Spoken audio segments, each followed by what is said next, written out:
बाईचा, रेणुका देवीचा, एकविराईचा. नमस्कार सर्वांना, स्वागत आहे तुमचं माझ्या एका नवीन ब्लॉगमध्ये. तर आज आपण बघणार आहोत माहूरगडच्या रेणुका देवीची कथा.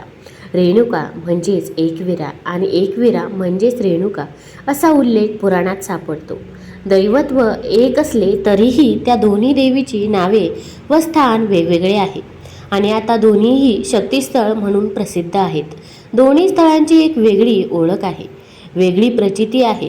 कार्ल्याची आई श्री एकविरा म्हणून तर माहूरची श्री रेणुका म्हणून प्रसिद्ध आहे. सर्वत्र देवींची विविध नावे असली तरी शेवटी ही सर्व देवी पार्वतीचंच रूप आहे. राजा रेणू कान्यकुब्ज प्रसेनजीत प्रेसेन काशीत राज्य करीत होता. त्याच्या पत्नीचे नाव भागवती. ती दुर्गेची नेहमी उपासना करीत असे.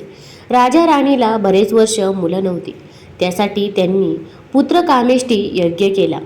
त्या यज्ञाचे फळ म्हणून त्याला एक मुलगी झाली. ती चैत्र शुद्ध पंचमीस शुक्रवारी जन्मली. राजाचे नाव रेणू असल्याने मुलीचे नाव त्यांनी रेणुका ठेवले.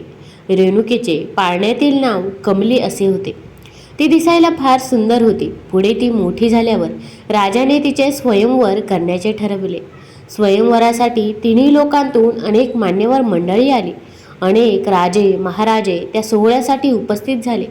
स्वयंवर उपवर रेणुकेने जमदग्नी ऋषींना वरले आणि त्यांना वरमाला घातली. रेणुकेला 5 मुलं झाली.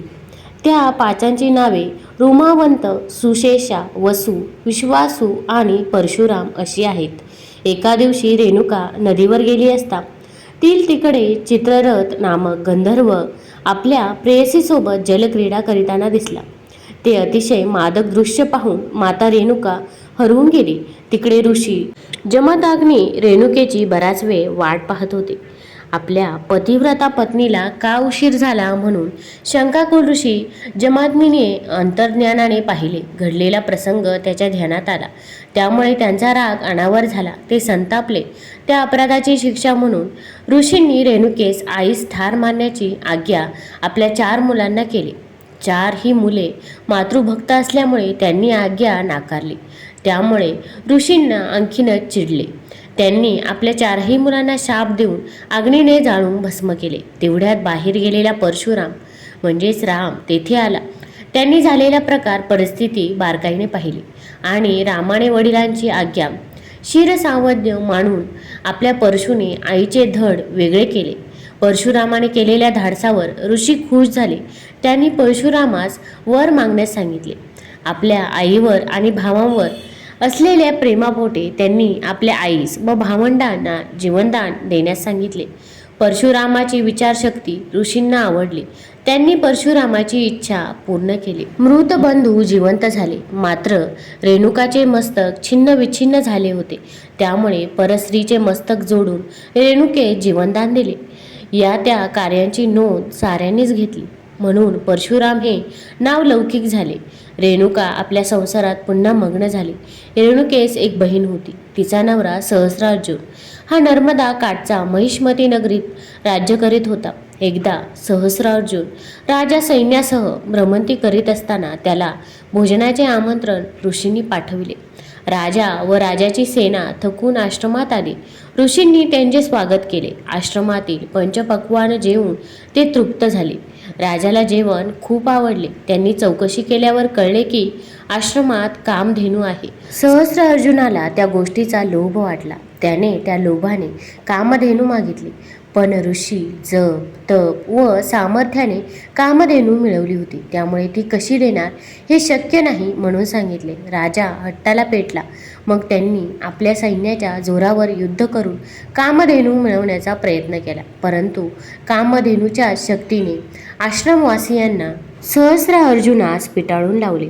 राजाने तेथून पळ काढला. पण त्यामुळे राजा खूप चिडला. राजाचा झालेला पराभव त्याला सहन होईना. म्हणून डाव धरलेल्या सापासारखा राजा सहस्रार्जुनाने ऋषींच्या आश्रमावर अचानक हल्लाबोल केला. अचानक झालेल्या हल्ल्यात ऋषीचा वध झाला. नंतर मेहुनी रेणुकेवर 21 वार केले. त्यावेळी परशुराम तिथे नव्हता. परशुराम आल्यावर त्याला जे दृश्य दिसले ते फार विचित्र होते. आश्रमाची पडझड झाली होती. सर्व परिसर अस्तव्यस्त झाला होता. तर एका बाजूस जन्मदात्या पित्याचे प्रेत पाहून परशुराम निशब्द झाले. तेव्हा रेणुका माता उद्गारली, हे क्षत्रिय सहस्र अर्जुना, माझा पराक्रमी राम 21 वेळ ही पृथ्वी निक्षत्रिय करेल.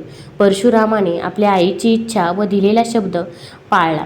त्यांनी असं वचन दिले की मी तुझी सर्व इच्छा पूर्ण करेन. परशुरामाने कावडं करून एका बाजूला जखमी आई तर दुसऱ्या बाजूला पित्याचे प्रेत घेऊन पित्याच्या अंत्यविधीसाठी पवित्र अशी भूमी शोधत होता.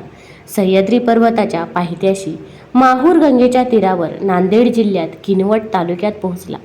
हाच परिसर आपल्या पित्याच्या अंत्यविधीसाठी योग्य समजून मृत पित्यास अग्नी दिला. माता रेणुका त्यात सती जाण्यास निघाली.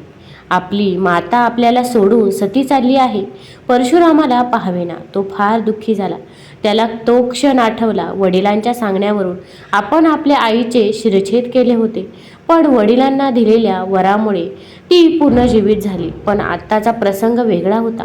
आई रेणुका माता जखमी अवस्थेत होती आणि वडील मरणावस्थेत, आणि त्यातही आई सती चालली होती. एकाच वेळी इतके दुःख प्रसंग परशुरामावर आले होते. त्यामुळे तो व्याकुळ झाला. आपल्या मुलाचं मन रेणुकेने जाणलं. त्याला खूप उपदेश केले. त्यामुळे परशुराम स्थिरावला. मातेच्या आज्ञेने त्यांनी पित्याच्या चित्तेवर अग्नी दिली. नंतर त्याच चित्तेत आपली आई सती जाणार. हृदयभेदक तो प्रसंग पाहायला लागू नये म्हणून परशुराम तेथून दूर गेला. 6 दिवसांनी माता पित्याचे क्रियाकर्म करण्यासाठी माहूर येथे आला. प्रत्यक्ष दत्तात्रयांच्या हस्ते श्राद्धविधी पार पडले. माहूर गडावरील प्राचीन मंदिरात रेणुका अर्थात एकविरा देवीची मूर्ती आहे. मातेची स्मृती म्हणून परशुरामाने ही मूर्ती स्थापन केली. आईला दिलेले वचन पूर्ण करण्यासाठी परशुराम शंकराकडे शस्त्र अस्त्र विद्या शिकण्यासाठी गेला. तिथे त्याने तलवार, धनुष्य, बाण, भालफेक, परशु चालवण्यात प्रावीण्य मिळवले. त्याने स्वबळावर सैन्य उभे केले आणि आक्रमण महिष्मती नगरीतील राजा सहस्र अर्जुनावर केले. त्याचा निःपात करून इतर समाजद्रोही 20 राजांना त्याने पराभूत केले. आपल्या परशुरामाने प्रचंड पराक्रम केले आणि खऱ्या अर्थाने रामाचा तो परशुराम झाला. याच वेळी गणपती व परशुरामातही युद्ध झालं. परशुरामाची श्रीरामाची भेट झाल्यावर परशुराम संन्यासी तपस्वी झाले. परशुरामाने जिंकलेली सर्व भूमी एका यज्ञात कश्यप ऋषींना अर्पण केली व प्राचीन मार्ग कोकणात उतरलेला असावा. त्या घाटात 2 तांदळा आहेत, एक परशुरामाचा तर दुसरा कोकण देवीचा. माहूर येथील डोंगरावर उंच जागी रेणुका देवीचे मंदिर आहे. देवळात जाण्यासाठी 1200 ते 1500 पायऱ्या चढून जावं लागतं.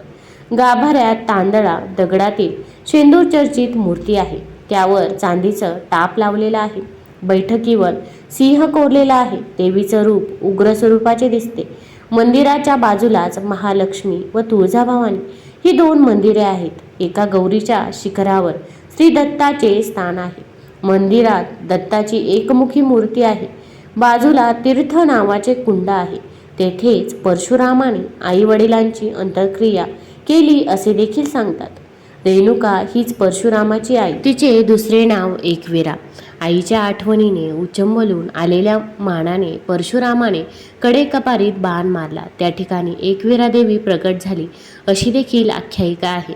महाभारतात रेणुकेची उत्पत्ती कमलापासून झाली असे दिले आहे. त्यावरून तिला कामली हे नाव आले असावे. तसेच रेणुका ही विदर्भ राजाची मुलगी आहे असे कालीपुराणात सांगितलेले आहे.